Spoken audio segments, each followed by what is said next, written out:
Cell cell cell क्या होता है? सेल बेसिक यूनिट है लाइफ का, बेसिक यूनिट।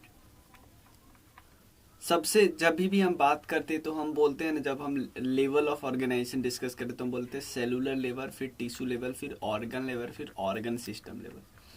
तो सेलुलर लेवल यानी सेलुलर लेवल सबसे बेसिक लेवल है, उनके पास अभी टिश्यू डेवलप ही नहीं हुआ है। तो सेल इसलिए हम बोलते हैं सेल बेसिक यूनिट लाइफ का होता है। एक और चीज, सेल के बारे में पूछे तो आप लोग बोल देना स्ट्रक्चरल, हमारे बॉडी को स्ट्रक्चर देता है, स्ट्रक्चरल एंड फंक्शनल यूनिट है। स्ट्रक्चरल एंड फंक्शनल यूनिट है क्या? किसका? लिविंग बींग का। ठीक है ना, स्ट्रक्चरल एंड फंक्शनल यूनिट है लिविंग बींग का। अब सेल की स्टडी को क्या बोलते हैं? साइटोलॉजी। सेल की स्टडी को बोलते हैं साइटोलॉजी। जो सेल वर्ड है, सेल वर्ड है, ये सेल वर्ड किसने दिया? सेल वर्ड दिया रॉबर्ट हुक ने। रॉबर्ट हुक ने इसने स्टडी किया एक डेड सेल पे। सेल का नाम था कॉक।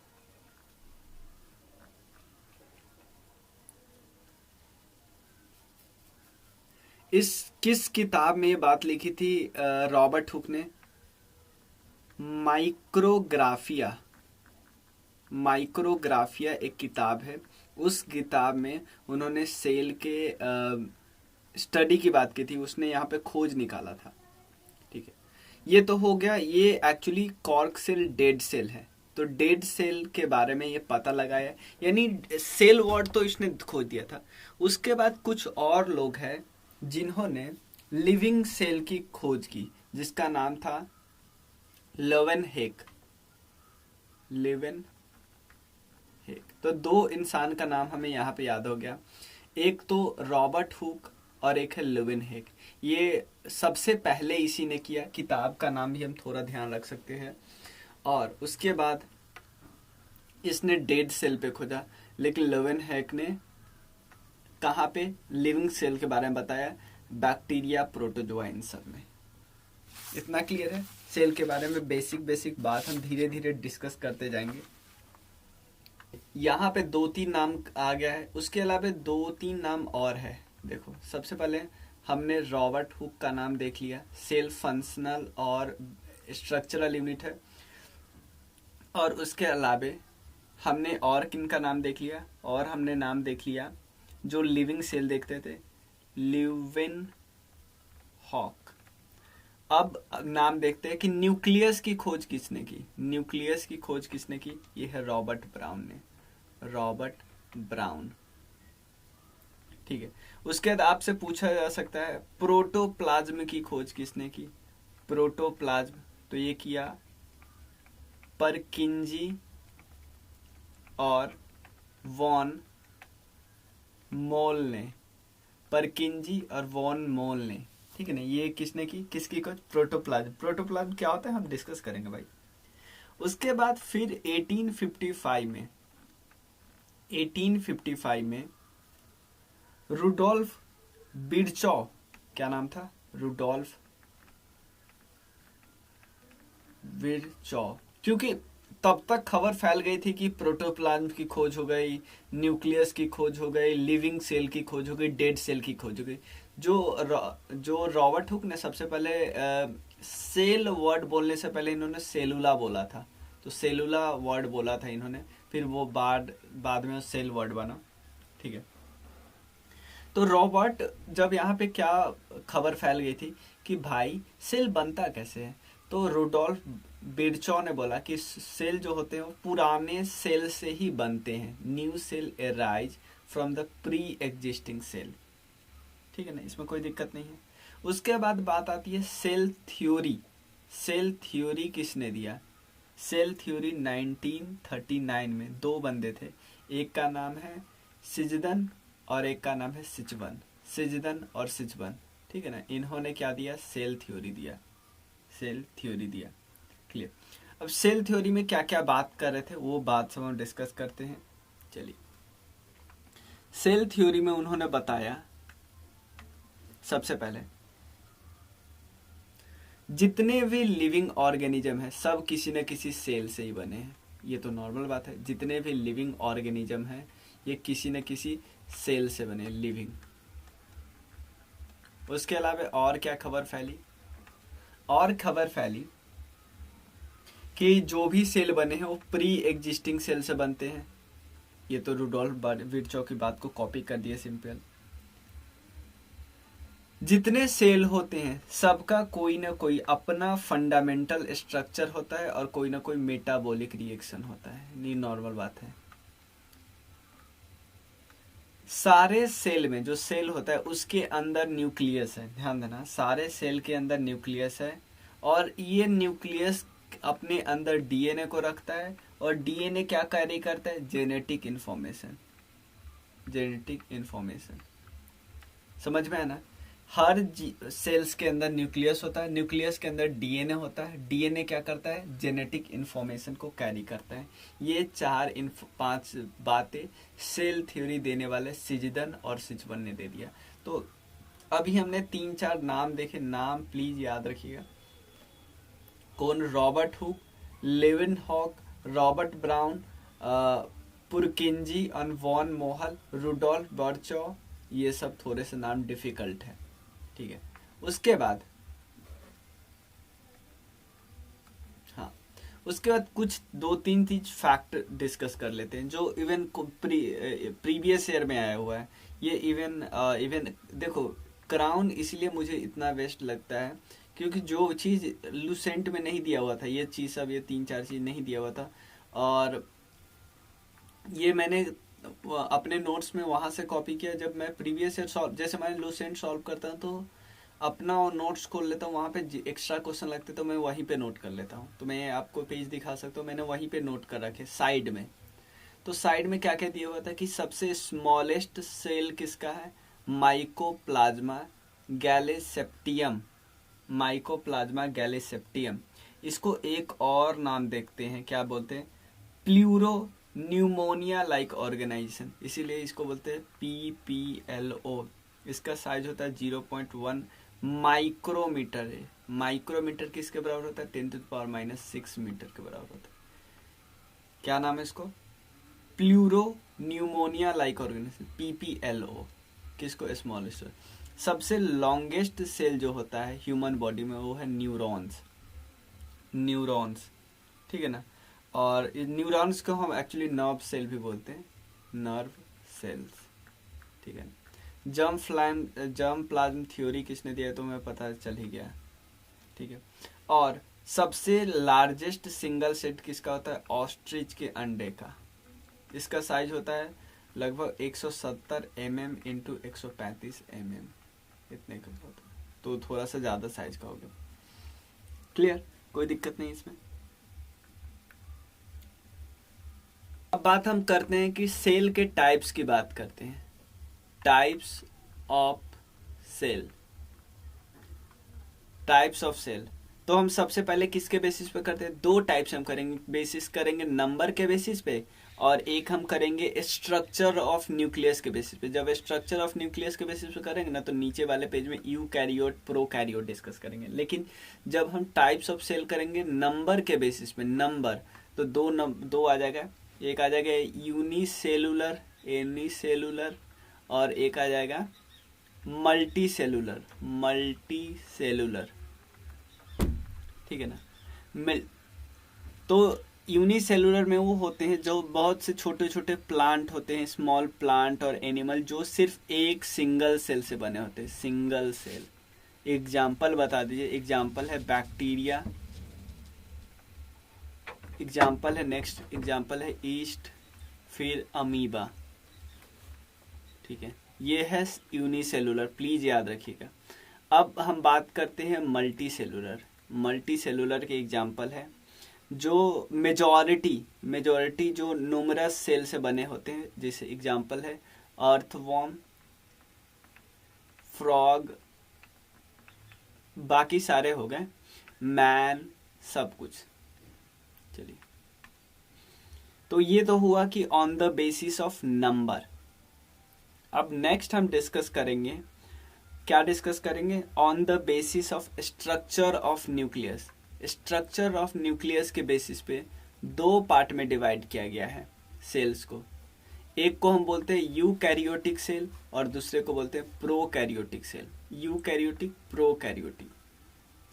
तो एक चीज थोड़ा जान लीजिए, प्रो का मतलब आप प्रो से थोड़ा सा समझिएगा प्री। प्रोकैरियोटिक का मतलब पहले यही रहा होगा, प्री एरा में। यूकैरियोटिक थोड़ा सा हम समझ ले, थोड़ा सा, क्योंकि आपको पता है ना ऑर्गेनिज्म डेवलप होते रहते हैं, ऑर्गेनिज्म डेवलप।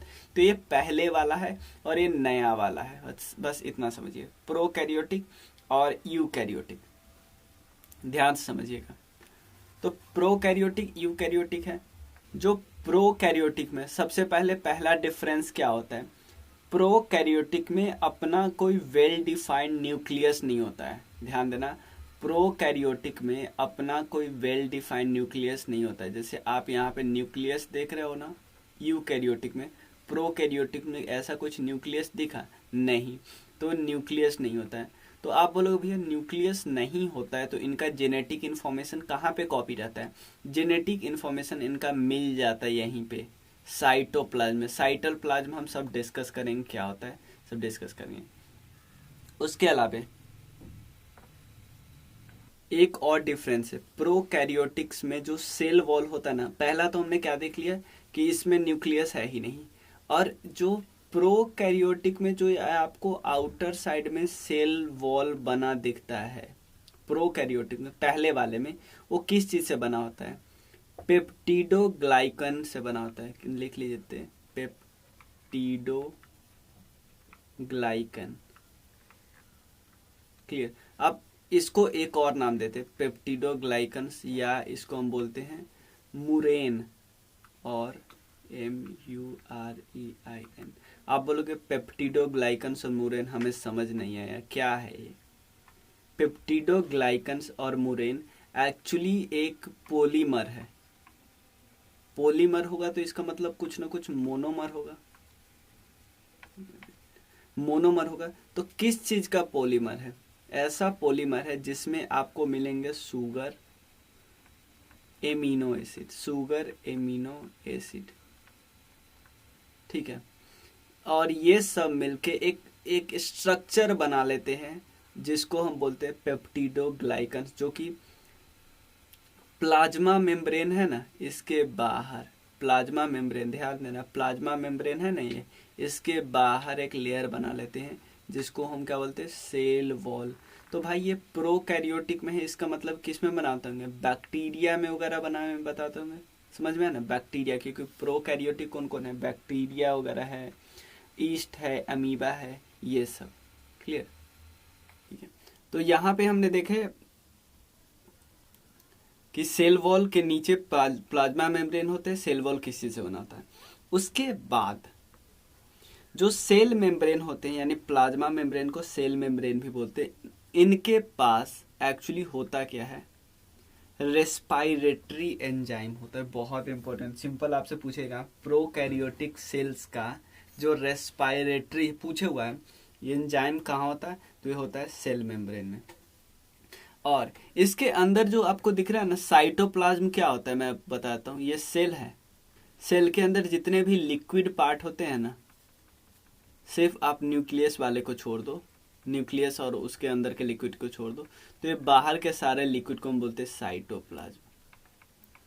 तो आप बोलोगे कि एक वर्ड और मैंने सुना था, प्रोटोप्लाज्म। उसका मतलब क्या होता है? प्रोटोप्लाज्म का मतलब होता है सारा लिक्विड। साइटोप्लाज्म प्लस न्यूक्लियस के अंदर का जो लिक्विड होता है ना, उसको भी ऐड कर देते हैं प्रोटोप्लाज्म में। साइटोप्लाज्म प्लस न्यूक्लियस के अंदर, मैं अभी टेक्निकल वर्ड नहीं यूज कर रहा हूँ इसके नाम का, सिंपल आप समझो। मतलब कि साइटोप्लाज्म वाला लिक्विड और न्यूक्लियस के अंदर का लिक्विड, इन सबको मिला के प्रोटो यानी पूरा प्लाज्म बोलते हैं। ये समझ में आया? अब तो साइटोप्लाज्म में क्या क्या नहीं होता है प्रोकैरियोटिक के, आपने यहाँ पे देखा भाई ऐसा कुछ माइटोकॉन्ड्रिया टाइप का कुछ यहाँ पे दिख रहा है? नहीं, यहाँ पे दिख रहा है माइटोकॉन्ड्रिया को actually powerhouse of the cell बोलते हैं। ये क्वेश्चन पूछे हुआ है 2 PCS में, 64th 65th और उससे पहले का भी, ठीक है, भी पूछा हो सकता है। उसके बाद ER एंडोप्लाज्मिक रेटिकुलम आपको नहीं दिख रहा है प्रोकैरियोटिक में। उसके अलावा गोल्गी बॉडीज नहीं दिखा रहा है, और राइबोसोम्स 70S वाला राइबोसोम्स ये भी नहीं दिख रहा है। देखो राइबोसोम आप यहाँ पे दिख रहा है, लेकिन जो 70S वाला राइबोसोम्स है वो आपको इसमें नहीं दिखेगा प्रोकैरियोटिक सेल में। तो प्रोकैरियोटिक सेल में कुछ चीज़ें मिसिंग, कौन कौन चीज़ें होती है ये भी हमें पता चलेगा, कोई दिक्कत नहीं है। चलिए आगे डिस्कस करते हैं। अब एक चीज और भाई, प्रोकैरियोटिक सेल में जब सेल ही मेम्ब्रेन न्यूक्लियस ही नहीं है, तो न्यूक्लियस के अंदर जो जेनेटिक इंफॉर्मेशन रहता है वो सब कहाँ, जी कोई न्यूक्लियस आप देखो उसके अंदर आपको दिखेगा DNA वगैरह, तो ये सब कहाँ पे यहाँ मिलता है, तो ये सब आपको इसी साइटोप्लाज्म में घुला घुला मिलेगा। ध्यान देना, साइटोप्लाज्म में घुला घुला मिलेगा। यहाँ पे DNA के पास, यहाँ पे एक्चुअली हिस्टोन प्रोटीन वगैरह होता था ये यूकैरियोटिक में, लेकिन यहाँ पे आप देख रहे हो जो न्यूक्लियोटाइड है जो DNA आपको साइटोप्लाज्म में ही झुलता उलता मिलेगा। समझ में आया ना? तो न्यूक्लियर मटेरियल, क्योंकि न्यूक्लियर मटेरियल के लिए कोई न्यूक्लियस मेम्ब्रेन नहीं है, तो ये बाहर ही रहेगा। इसको क्या बोलते हैं? न्यूक्लियोइड। न्यूक्लियोइड कहाँ पे होता है? साइटोप्लाज्म में। समझ में आया ना? कहाँ पे? प्रोकैरियोटिक की बात कर रहे हैं। DNA सर्कुलर होता है और ये हिस्टोन के साथ एसोसिएटेड नहीं होता है। सर्कुलर DNA जो होता है उसको हम प्लास्मिड्स बोलते हैं, जो कि साइटोप्लाज्म में मिलता है। ठीक है ना? हिस्टोन प्रोटीन यहाँ पे नहीं होता है, हिस्टोन प्रोटीन यहाँ पे होगा, जो सेल में न्यूक्लियस के अंदर होंगे उसमें मिलेगा आपको। ठीक है, कोई दिक्कत नहीं, इतना क्लियर है कि नहीं? और भी धीरे धीरे मैं आपको समझाते चलूंगा जब भी आगे आएगा टॉपिक तब। सेल मेम्ब्रेन, अभी तो बस हम आपको प्रोकैरियोटिक सेल और यूकैरियोटिक सेल में डिफरेंस डिस्कस करवा रहे थे। ठीक है, अब यहाँ पे एक और चीज है कि based on the staining properties of cell wall की स्टेनिंग प्रॉपर्टीज होती है जो बैक्टीरिया की, वो दो टाइप के होती हैं। एक को हम क्या बोलते हैं, मैं बताता हूँ। एक को हम बोलते हैं, यहाँ पे लिख देता हूँ, एक को बोलते हैं ग्राम पॉजिटिव बैक्टीरिया और एक है ग्राम निगेटिव बैक्टीरिया। ठीक है, ग्राम पॉजिटिव बैक्टीरिया, ग्राम अगर आप सर्च करोगे गूगल पे तो आपको बहुत डिटेल में मिलेगा। हमें डिटेल में उतना नहीं करना है, क्योंकि एक तो प्रोकैरियोटिक छोटा टॉपिक, उस प्रोकैरियोटिक में हमें डिस्कस करना है उसका सेल वॉल, और उसके सेल वॉल में हम gram positive gram negative discuss करें तो हमारे लिए भले ही ये नीट वगैरह के लिए काफ़ी डिटेल में डिस्कस करना होगा, लेकिन हमारे लिए तो एक छोटा सा टॉपिक है। तो ग्राम पॉजिटिव बैक्टीरिया होते हैं। तो अगर जो सेल वॉल, इसमें एक्चुअली सेल वॉल होता क्या है, अपना पर्पल कलर रिटेन करके रखता है। पर्पल कलर जो होता है वो रिटेन करके रखता है। जो ग्राम में होता है ये अपना पर्पल, निगेटिव वाला में पर्पल कलर खराब कर देता है, खत्म हो जाता है, और थोड़ा रेडिश वाला हो जाता है, रेड कलर हो जाता है। ग्राम पॉजिटिव बैक्टीरिया, ग्राम निगेटिव बैक्टीरिया। यही क्वेश्चन था इसलिए मैंने करवा दिया कि कौन पर्पल होता है, कौन पर्पल खत्म हो जाता है। ये पर्पल अपना कलर बना के रखता है। और एक्चुअली जो bacteria cyanobacteria, blue green algae है, ये ग्राम निगेटिव बैक्टीरिया के एग्जाम्पल है। बैक्टीरिया साइनोबैक्टीरिया या ब्लू ग्रीन एल्गी, ये सब एग्जाम्पल है किसके? ग्राम निगेटिव बैक्टीरिया के। तो इतना ही क्लियर है। नेक्स्ट वीडियो में हम डिस्कस करेंगे सेल्स के बारे में, पार्ट्स ऑफ सेल कौन कौन से होते हैं। तो चलिए मिलते हैं, थैंक यू सो मच। देखो नेक्स्ट टॉपिक हम डिस्कस कर रहे हैं प्लास्टिड्स। प्लास्टिड्स 3 टाइप के होते हैं। प्लास्टिड्स का मतलब है, सबसे समझिए, ये सिर्फ प्लांट में मिलेगा, एनिमल सेल्स में नहीं मिलता है। प्लास्टिड्स भी सेमी ऑटोनमस ऑर्गेनलेज है। किसकी तरह सेमी ऑटोनमस ऑर्गेनलेज है भाई? माइटोकॉन्ड्रिया की तरह। 3 टाइप के होते हैं, क्लोरो, क्रोमो और ल्यूकोप्लास्ट। तो सबसे पहले हम क्लोरोप्लास्ट के बारे में डिस्कस करते, फिर क्रोमो। सिंपल से यहीं पे समझिए, ग्रीन कलर, ग्रीन पिगमेंट मिलता है, बाकी कलर, और ये है कलरलेस। क्लियर? ग्रीन कलर, बाकी कलर, कलरलेस। तो सबसे पहले हम बात करते हैं क्लोरोप्लास्ट की। क्लोरोप्लास्ट टॉप पे है। देखो क्लोरोप्लास्ट क्या है? एक पिगमेंट है, सॉरी, क्लोरोप्लास्ट एक ग्रीन कलर प्लास्टिड्स है। देखिए कि ये तीनों किसके एग्जाम्पल है? प्लास्टिड्स के। तो क्लोरोप्लास्ट एक क्या है? ग्रीन कलर प्लास्टिड्स है। और ये क्या करता है? इसके पास ग्रीन कलर प्लास्टिड्स है तो ग्रीन कलर पिगमेंट होगा, और उस पिगमेंट को हम क्या बोलते हैं? क्लोरोफिल। और ये भी आपको पता होगा कि क्लोरोफिल कौन से एलिमेंट को अपने पास कंजर्व रखता है? मैग्नीशियम को। क्लियर? और इसी ग्रीन कलर के कारण, क्लोरोफिल के कारण पास जो ग्रीन कलर होता है, उसी ग्रीन कलर के कारण ये सनलाइट को ऑब्जर्व करता है ड्यूरिंग फोटोसिंथेसिस। क्लियर है कि नहीं? क्लोरोप्लास्ट एक ग्रीन कलर प्लास्टिड्स है और इसके पास ग्रीन कलर पिगमेंट होता है जिससे हम क्लोरोफिल बोलते हैं। क्लोरोफिल के पास मैग्नीशियम होता है, ये बात याद रखिएगा। और क्लोरोप्लास्ट वो साइट है किस चीज का? फोटोसिंथेसिस का साइट है। क्लोरोप्लास्ट साइट है फोटोसिंथेसिस का। और क्लोरोप्लास्ट एक और काम की क्या करता है? प्रोड्यूस करता है और इवन स्टोर भी करता है ग्लूकोज।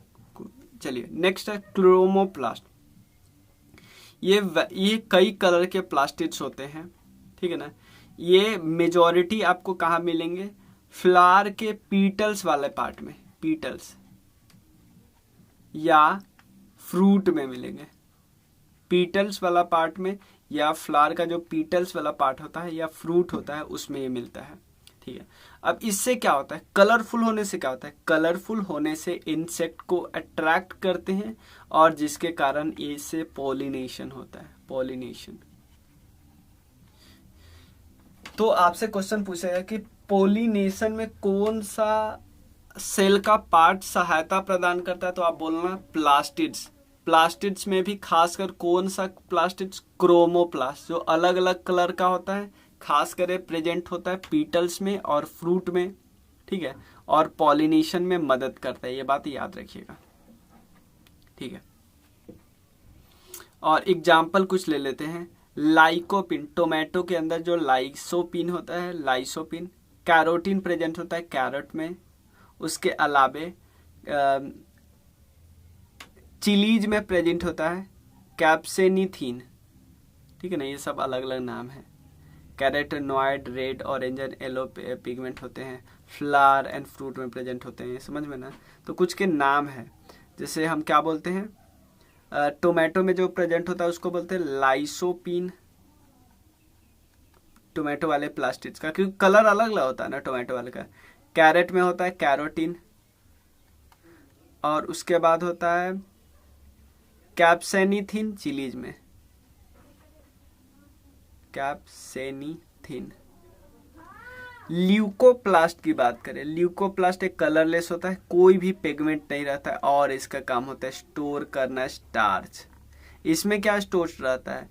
ग्लूकोज। क्लोरोप्लास्ट में इसमें क्या होता है? स्टार्च स्टोर रहता है। तो ये तीनों आपको पता चल गया, क्लोरोप्लास्ट, क्रोमोप्लास्ट, ल्यूकोप्लास्ट। देखो यहाँ पे आप देख सकते हो प्लास्टिड्स में जो ल्यूकोप्लास्ट है उसके 3 टाइप है, एमाइलोप्लास्ट, एलायोप्लास्ट और प्रोटीनोप्लास्ट। ध्यान देना, एमाइलोप्लास्ट, एलायोप्लास्ट और प्रोटीनोप्लास्ट। तो सबसे पहले जो एमाइलोप्लास्ट होता है वो किस चीज को स्टोर करता है? स्टार्च एंड ग्रेन को, स्टार्च ग्रेन को स्टोर करता है, स्टार्च ग्रेन को।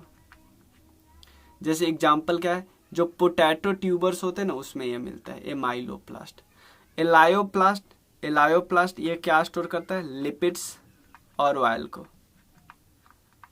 तो इसमें समझे, इसमें स्टार्च, एमाइलोप्लास्ट में स्टार्च, एलायोप्लास्ट में क्या है?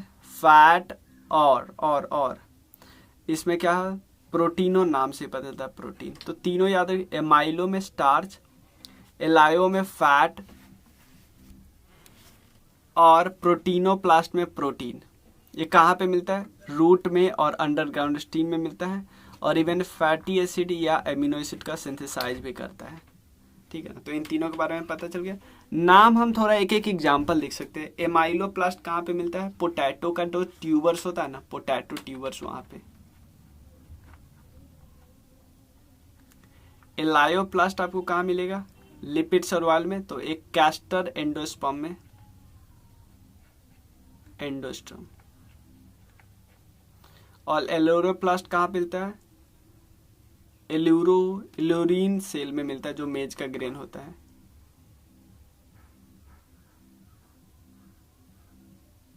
इसका एक और नाम है इल्यूरोप्लास्ट। इसमें प्रोटीन है, मतलब दोनों एक ही चीज है। क्लियर है ना? प्लास्टिड्स में थोड़ा और डिस्कस कर लेते हैं, मतलब थोड़ा मैं एक्स्ट्रा इन्फॉर्मेशन आपको बता देता हूँ। यहाँ पे क्रोमोप्लास्ट के अलग अलग कलर है, और यहाँ पे टोमेटो में रेड कलर किसके कारण होता है? लाइसोपिन के कारण। प्लीज प्लीज प्लीज क्वेश्चन के हिसाब से ये तीनों प्रीवियस ईयर क्वेश्चन है। कैरोटीन येलो और ऑरेंज कलर, सिंपल पूछा है, कैरेट में येलो और ऑरेंज कलर किसके कारण होता है? कैरोटीन के कारण। टोमेटो में रेड कलर किसके कारण होता है? लाइकोपिन के कारण। शुगर बीट में क्या मिलता है? बीटानिन। ठीक है। और यहाँ पे क्लोरोप्लास्ट में, ये तो हमें पता ही है, ग्रीन कलर देता है प्लांट को और फोटोसिंथेसिस, ये सब डिस्कस करते हैं। इसको क्लोरोप्लास्ट को हम किचन ऑफ द सेल बोलते हैं। इसके अंदर दो चीज होता है, ग्रीन पिगमेंट देता है, एक होता है ग्रेना, एक होता है ग्रेना, ये वाला पार्ट जो एक के ऊपर एक के ऊपर एक नहीं चढ़ा है वो, और बीच का स्पेस जो होता है उसको बोलते हैं स्ट्रोमा। तो इसको थैक्लोइड होता है, स्टैक में मिलता है। ये क्लोरोफिल मॉलिक्यूल को अपने पास रखता है। लाइट रिएक्शन यहाँ पे होता है। भाई प्लीज, ग्रेना में क्या होता है? Light reaction. डार्क रिएक्शन कहाँ पे होता है? स्ट्रोमा में। स्ट्रोमा जो गैप है, स्पेस याद कर, तो स्पेस, इसलिए डार्क रिएक्शन, और यहाँ पे लाइट रिएक्शन, क्योंकि थक्का लगा है एक के ऊपर एक के ऊपर एक। तो पूरा क्लियर है ना प्लास्टिड्स के बारे में। नेक्स्ट पार्ट हम डिस्कस करते हैं गोल्गी बॉडीज के बारे में। गोल्गी बॉडीज के बारे में हमें कुछ बातें आपको, ये गोल्गी एपरेटस, आप थोड़ा सा, ये नहीं लग रहा है आपको थोड़ा सा लॉन्ग टाइप का, सिलेंड्रिकल स्ट्रक्चर टाइप का? तो ये जो सबसे पहले डिस्कवरी किया था 1898 में, किसके द्वारा? कैमिलो गोल्गी, उन्हीं के नाम पे पड़ा है। ठीक है। और ये किसके नर्व सेल में खोजा था? जो एक जीव होता है बार्न आउल, उसके नर्व सेल में इसने पता लगाया था। तो इतना इंफॉर्मेशन पता है, कैमिलियो गोल्गी बार्न आउल के नर्व सेल में पता लगा है। इसके अंदर कई सारे स्ट्रक्चर होते हैं, जैसे गोल्गी अपरेटस के अंदर आप देखोगे ये hollow tubular structure, tube type का तो है ना, थोड़ा सा हॉलो स्ट्रक्चर होता है। यहाँ तो खाली खाली आपको दिखेगा, दिखता है ना उसमें। और ये कुछ कुछ वैसिकल या वैक्यूल्स के साथ अटैच होता है, ये बात थोड़े से आपको ध्यान रखने होंगे। वर्ड में बोलता हूँ ना, वैसिकल या वैक्यूल्स, ये आपको सेल्स में मिलेगा। इसको आज आप बोल सकते हो कि एक membrane bound sac like structure होता है, एक के ऊपर एक, और इसका काम होता है या तो ट्रांसपोर्टेशन का या तो काम होता है स्टोरेज का। इतना बात ध्यान रखिएगा। तो गोल्गी बॉडीज के बारे में इतना हमने डिस्कस किया, और कुछ बात डिस्कस करते हैं। मेन फंक्शन इनका क्या होता है? मेन फंक्शन होता है प्रोटीन को सिक्रेट करने का, प्रोटीन सिक्रीशन का काम होता है। ठीक है ना? और प्रोटीन को तो सिक्रेट करता है, साथ ही साथ एक चीज का फॉर्मेशन करता है, लाइसोसोम का फॉर्मेशन यही करता है भाई, लाइसोसोम का। जैसे वैक्यूल आपको नहीं बताया था मैं, वैक्यूल्स या वेसिकल्स, या लाइसोसोम का फॉर्मेशन कौन करता है? प्लीज याद रखिए, गोल्गी अपरेटस, गोल्गी बॉडीज। ठीक है। इवन जो स्पर्म का एरोसोम होता है ना, स्पर्म के अंदर, इतना डीप नहीं जाना है, स्पर्म के अंदर एक एरोसोम होता है, उसके फॉर्मेशन में भी मदद करता है। ठीक है ना? गोल्गी बॉडीज और क्या काम करता है? जब सेल डिवीजन होता रहता है ना, सेल डिवीजन नेक्स्ट चैप्टर में हम डिस्कस करेंगे, सेल डिवीजन होता रहता है तो वहां पे सेल प्लेट बनाता है, इसीलिए, और बहुत चीज बनाता है, इसलिए इनको बोला जाता है एक्सपोर्ट हाउस। ठीक है। एंडोप्लाज्मिक रेटिकुलम हम आगे डिस्कस करेंगे, उसके बाद ये सब कुछ और डिस्कस करेंगे। समटाइम्स इसको पोस्ट ऑफिस बोला जाता है, मैंने बताया ना, क्योंकि इसमें आइटम पैकेज्ड ट्रांसपोर्टेशन लेवल वगैरह किया जाता है। ठीक है ना? Cell wall, plasma membrane, lysosome को बनाने में मदद करता है। ठीक है ना? और ये इतना क्लियर है, इतना ये पॉइंट छोड़ भी सकते हैं। चलिए गोल्गी बॉडीज हो गया। अब नेक्स्ट हम डिस्कस करते हैं एंडोप्लाज्मिक रेटिकुलम। नेक्स्ट हम डिस्कस करते हैं एंडोप्लाज्मिक रेटिकुलम। इसमें कई बार क्वेश्चन ये आ जाता है कि दो टाइप के होते हैं, रफ एंडोप्लाज्मिक रेटिकुलम और एक होते स्मूथ एंडोप्लाज्मिक रेटिकुलम। हम आगे डिस्कस करने वाले एक चीज जिसके बारे में, जिसका नाम है राइबोसोम्स। अगर राइबोसोम्स ER में, ध्यान देना, ER में अगर R अटैच है तो हम इसको क्या बोलेंगे, रफ बोलेंगे ना। कुछ एब्सेंट है तो हम कुछ नहीं बोलेंगे, सिंपल याद रखने के लिए। और अटैच है क्या, R से क्या होता है, R से होता है राइबोसोम। भाई अटैच क्या है, राइबोसोम, सिंपल याद रखो। अगर एंडोप्लाज्मिक रेटिकुलम से राइबोसोम अटैच है तो उसको बोलेंगे रफ एंडोप्लाज्मिक रेटिकुलम। अगर नहीं अटैच है, कुछ भी नहीं है, तो हम बोलेंगे स्मूथ एंडोप्लाज्मिक रेटिकुलम। एक चीज, एक फैक्ट हमें याद हो गया, ठीक है। एंडोप्लाज्मिक रेटिकुलम का डिस्कवरी किया था 1945 में पोर्टर ने। पोर्टर ने एंडोप्लाज्मिक रेटिकुलम का डिस्कवरी किया। जो एंडोप्लाज्मिक रेटिकुलम होते हैं ना, यहाँ पे आपको पिक्चर में दिखाता हूँ। यहाँ पे एंडोप्लाज्मिक रेटिकुलम, यहाँ पे एक साइड आपको दिखेगा, इस साइड न्यूक्लियस स्टार्ट हो गया, क्योंकि यही है ना न्यूक्लियस। और एक साइड ये जो मेम्ब्रेन है, सेल मेम्ब्रेन, वो स्टार्ट हो गया। तो वही सेल मेम्ब्रेन या प्लाज्मा मेम्ब्रेन बोलते हैं, कोई दिक्कत नहीं। ये पॉइंट आपको क्लियर है। अब एंडोप्लाज्मिक रेटिकुलम चाहे स्मूथ हो या रफ, उसके अंदर बहुत सारे चीजें होती है। उसके अंदर क्या क्या होते हैं, एलोंगेटेड सैक्स या सिस्टर्नी, ये सब और हेल्ड टुगेदर बाय साइटोस्केलेटन होते हैं। मतलब इन सब को जोड़ के रखता है साइटोस्केलेटन। मतलब सेल्स में कोई स्केलेटन टाइप का होता है, वो इनको जोड़ के रहता है। इतना डीप नहीं जाना। ये और क्या क्या करता है, ये सिंथेसाइज करता है प्रोटीन के बारे में। प्रोटीन को फोल्ड करेगा, मॉडिफाई करेगा, सिंथेसाइज करेगा और ट्रांसपोर्ट करेगा प्रोटीन को। ये सब तो काम है, ठीक है ना।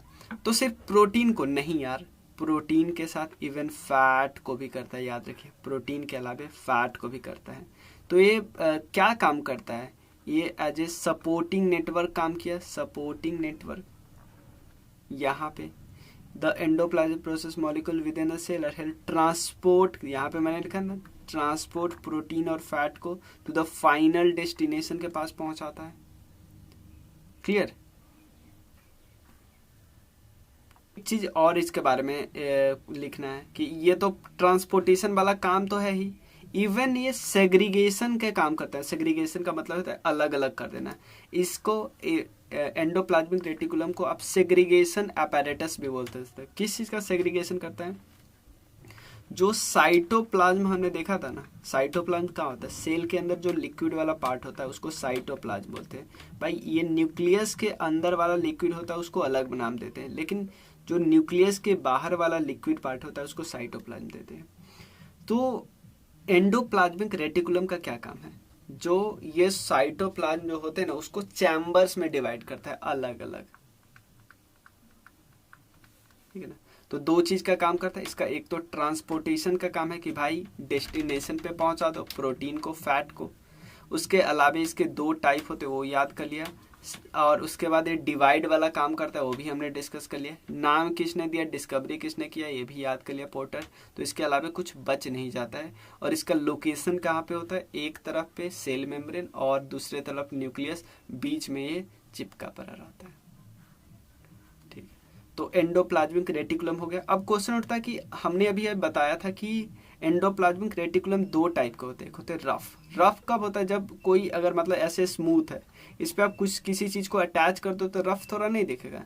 तो रफ क्या होता है, रफ आर से होता है, RER। एंडोप्लाज्मिक रेटिकुलम को ER, आर का मतलब रफ। यानी हमने क्या किया था, राइबोसोम्स को ऐड कर दिया गया था। राइबोसोम्स को ऐड किया था तो बोले थे रफ एंडोप्लाज्मिक रेटिकुलम। तो हम राइबोसोम्स जानना हमारा फर्ज बनता है, तो राइबोसोम्स के बारे में जानते हैं। राइबोसोम्स के बारे में डिस्कस कर लेते हैं। इसको डिस्कवर किया था पैलेट ने। ठीक है ना। राइबोसोम किस चीज का बना होता है? आरएनए का बना होता है, ठीक है, आरएनए का बना होता है। देखो होता क्या है, सबसे पहले न्यूक्लियस में होता है क्या है, डीएनए को पहले किया जाता है ट्रांसक्राइब इन आरएनए। क्या बोलते हैं इसको? इसको बोलते हैं ट्रांसक्रिप्शन। ये वर्ड भी पूछा जा सकता है कि डीएनए आरएनए में जो कन्वर्ट होती है उस प्रोसेस को क्या बोलते हैं? ट्रांसक्रिप्शन। अब डीएनए को आप कन्वर्ट कर रहे हो, सॉरी, डीएनए जब आरएनए में हुआ उसको बोले ट्रांसक्रिप्शन। अब आरएनए जो प्रोटीन में कन्वर्ट हुआ उसको क्या बोलेंगे? ट्रांसलेशन। सेम यही बात लिखा है, in the nucleus DNA is transcribed into RNA, यानी ribonucleic acid, a molecule like DNA which carried the same message. Obviously कि डीएनए से जो आपने कन्वर्ट किया है यानी सेम मैसेज यहाँ पे ट्रांसक्रिप्शन हुआ है, इसको क्या बोलते हैं? ट्रांसक्राइब्ड या ट्रांसक्रिप्शन, ठीक है ना। अब राइबोसोम क्या करता है? ध्यान देना, राइबोसोम्स क्या करता है? आरएनए को रीड करता है, ठीक है ना, आरएनए, क्योंकि डीएनए से जो मैसेज आया है वो कहाँ पे अभी स्टोर है? आरएनए में, राइबो न्यूक्लिक एसिड पे सेम मैसेज स्टोर है। अब राइबोसोम्स क्या करता है? उस आरएनए से मैसेज को रीड कर लेता है और उसको ट्रांसलेट करता है प्रोटीन में, ठीक है ना। और ये सब कैसे करता है? अमीनो एसिड के साथ स्टिक करके, मतलब अमीनो एसिड के साथ चिपक के, ठीक है।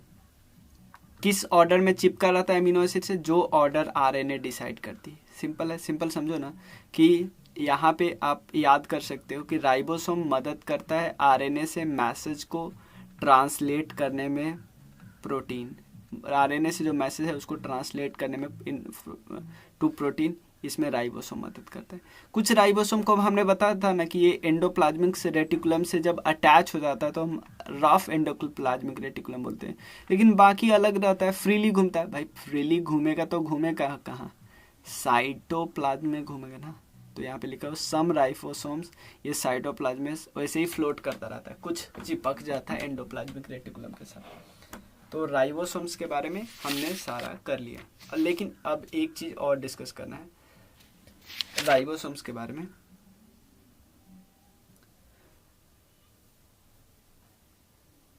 देखो यहाँ पे आप लोग को एक और चीज कुछ और देखना है राइबोसोम्स के बारे में।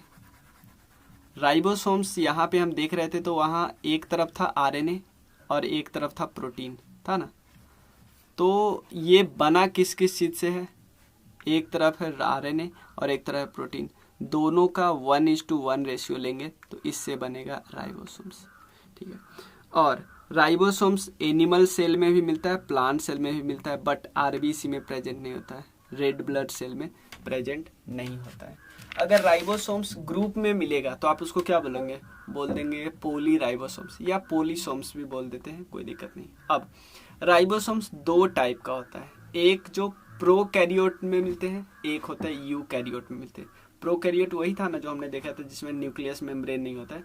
तो प्रोकैरियोट में जो मिलता है उसको बोलते हैं 70S, और जो यूकैरियोट में मिलता है उसको हम क्या बोलते हैं? 80S। 70S में जो मिलते हैं ना उसके दो सब यूनिट होते हैं, एक होते हैं 30S और एक होता है 50S। आपको लगेगा ये तो 80 हो गया, नहीं। और यूकैरियोट में जो 80S मिलते हैं उसमें एक होते हैं सब यूनिट 40S और एक होता है 60S, ठीक है ना। और राइबोसोम्स का तो हमने देख ही लिया कि फैक्ट्रीज है प्रोटीन के सिंथेसिस करने का, ये बात याद रखना, ठीक है। नेक्स्ट हम डिस्कस करते हैं लाइसोसोम्स। लाइसोसोम्स और फिर देखेंगे centrosomes. Lysosomes and पेरोक्सीसोम्स। Lysosomes and पेरोक्सीसोम्स।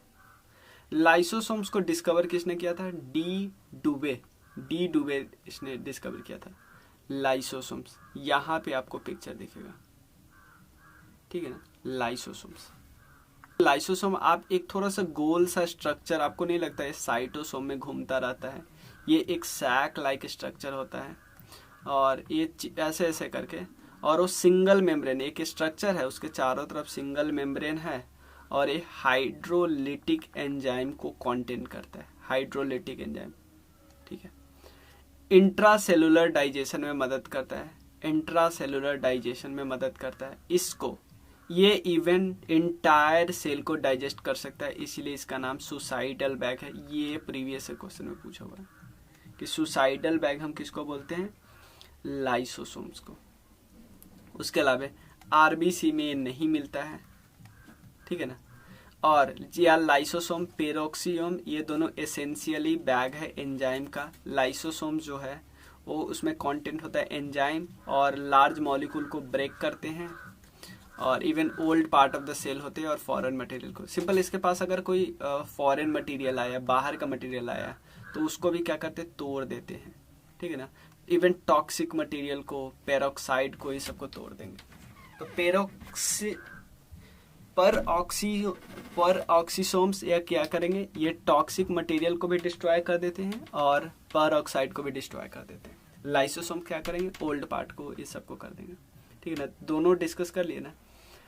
देखो और क्या होता है, इंट्रा सेलुलर डाइजेशन में मदद करना है। कोई फॉरेन का सब्सटेंस के पास देखा, ऐसा थोड़ी नहीं है कि सेल कोई भी आ रहा है, इसके अंदर आ रहा है, जा रहा है आराम से, इसको कोई फर्क नहीं, खुद चाहे मरते रहे, नहीं।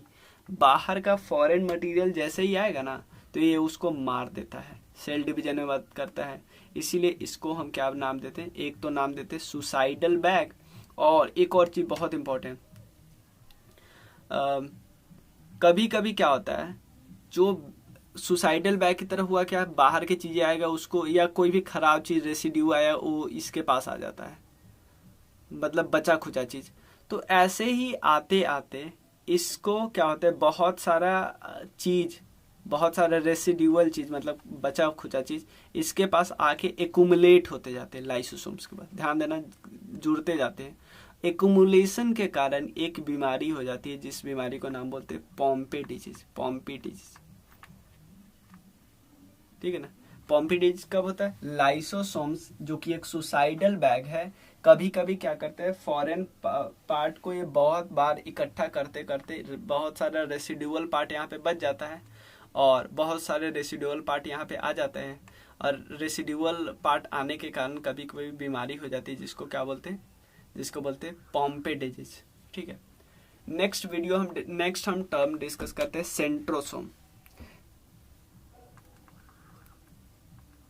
सेंट्रोसोम को डिस्कवर किया था बोवेरी ने, सेंट्रोसोम को। ये सिर्फ और सिर्फ एनिमल सेल में मिलेगा और सेल डिवीजन में मदद करते हैं। कोई यहाँ पे मेम्ब्रेन आपको नहीं मिलेगा, कोई ऊपर से आपको मेम्ब्रेन वगैरह नहीं मिलेगा, देख रहे हो ना, कोई मेम्ब्रेन नहीं, ऐसे ऐसे कर करके है। कोई मेम्ब्रेन का मतलब ऐसे कुछ चिपका रहता है। ये आपको दिख रहा है ना, जो सेंट्रियोम होता है, ये हमेशा जो एक सेंट्रियोम होता है ना, एक सेंट्रोसोम होता है, वो दो सेंट्रियोल से मिलकर बना होता है। एक सेंट्रियोम में दो, ये आप दो कैसे है, एक परपेंडिकुलर लाइन से जुड़ा है, ध्यान देना। एक सेंट्रोसोम में दो सेंट्रियोल होता है और ये परपेंडिकुलर लाइन से जुड़ा होता है, इतना क्लियर है, राइट एंगल से जुड़ा होता है। और जो जितने भी सेंट्रियोल होते हैं ना, उसके चारों तरफ आपको क्या मिल सकते हैं, माइक्रो ट्यूबल्स मिल सकते हैं, माइक्रो ट्यूबल्स मिल सकते हैं। सेंट्रोसोम क्या करता है, सेल डिवीजन जब भी होता है ना, उसको इनिशिएट करता है, रेगुलेट करता है, और ये स्पिंडल फाइबर बनाता है, हेल्प एस्टर की मदद से, एस्टर की मदद से स्पिंडल फाइबर बनाता है, ये भी याद आप रखना है। अब लास्ट टॉपिक डिस्कस करें, उसके बाद हम न्यूक्लियस डिस्कस करेंगे, तो न्यूक्लियस दूसरे वीडियो में डिस्कस करें। अभी हम डिस्कस करते हैं वैक्यूल्स, ठीक है ना, वैक्यूल्स। देखो वैक्यूल कुछ इस टाइप का होता है, यहाँ पे आप देख रहे हो एक स्पेस टाइप का है वैक्यूल, ठीक है। वैक्यूल सेल में क्या होता है, थोड़ा सा एक रिजिडिटी देता है। अगर वैक्यूल जैसे मान लो एग्जांपल लेते हैं, एक अंगूर है, अंगूर को कुछ दिन तक सूखा हुआ रख दो, मतलब धूप में रख दो, तो क्या हो जाए, चिपक जाएगा, वैसे फूला हुआ रहता है, चिपक जाएगा, जैसे किशमिश की तरह। इसका मतलब हम ऐसा बोल सकते हैं कि वहाँ वैक्यूल जो रिजिडिटी प्रोवाइड कर रहा था अंगूर में, वो निकल गया, अब वो चिपक गया। वैक्यूल में जो भी चीज़ें होती है, मान लो वैक्यूल से वाटर आप हटा दो, सीधे चिपक जाएगा। सिंपल बना, अंगूर बन गया किशमिश, इस टाइप का हो जाएगा, ठीक है। तो वैक्यूल क्या है, इसमें फ्लूइड भरा होता है, ये सिंगल मेम्ब्रेन बाउंडेड होते हैं, ऑब्वियसली एक कवर होगा, मेम्ब्रेन का मतलब एक कवर है, और उसके अंदर आप बहुत सारा फ्लूइड रखे हो, बहुत सारा लिक्विड रखो हो। लिक्विड में वाटर भी हो सकता है, कुछ और भी चीज़ें हो सकती है, ठीक है ना, वाटर के अलावा और भी वेरियस सब्सटेंसेस होते हैं। तो क्या ये एनिमल में बहुत ज़्यादा होता नहीं, ये प्लांट में ज़्यादा प्रोमिनेंट है, ठीक है ना। और जो लिक्विड अपने अंदर रखता है, क्योंकि लिक्विड ही रखेगा, लिक्विड के कारण ही फूला रहता है, लिक्विड निकलेगा चिपक जाएगा, तो जो लिक्विड रखता है अपने अंदर उसको हम क्या बोलते हैं, सेल सैप बोलते हैं। और एनिमल सेल के अंदर कोई प्रोमिनेंट वैक्यूल्स आपको नहीं मिलेगा, होता है बहुत कम इन नंबर होता है। तो वैक्यूल्स क्या प्रोवाइड करता है, एक रिजिडिटी प्रोवाइड करता है, समझे ना, अभी अंगूर अंगूर दिख रहा है, ठीक है ना। और प्लांट में ज़्यादा साइज का होता है, एनिमल में बहुत कम ही नंबर होता है। ओस्मो रेगुलेशन में मदद करता है और टॉक्सिक मेटाबॉलिक वेस्ट को अपने अंदर स्टोर करके रख लेता है। क्लियर, इतना क्लियर है। नेक्स्ट वीडियो में हम डिस्कस करेंगे न्यूक्लियस। न्यूक्लियस डिस्कस करने वाले हैं डिटेल में, न्यूक्लियस डिस्कस करेंगे, क्रोमोसोम्स डिस्कस करेंगे, ठीक है, न्यूक्लियोटाइड, न्यूक्लियोसाइड, डीएनए, आरएनए सब कुछ डिस्कस करने वाले हैं। फिर उसके अगले वीडियो में सेल डिवीजन डिस्कस करेंगे, फिर बॉटनी। मिलते हैं फिर। Thank you so much. Cell के बाकी पार्ट के बारे में हम डिस्कस कर चुके हैं, यहाँ पे हम डिस्कस करेंगे न्यूक्लियस। तो बार बार हम लोग ये चीज़ डिस्कस कर रहे हैं कि ये होता है, ध्यान देखना, ये होता है सेल, सेल के अंदर होता है न्यूक्लियस, और बार बार हम दो वर्ड डिस्कस करते हैं, साइटोप्लाज्म। साइटोप्लाज्म इस लिक्विड को बोलते हैं, यहाँ पे जो लिक्विड होता है ना उसको बोलते हैं साइटोप्लाज्म, ठीक है।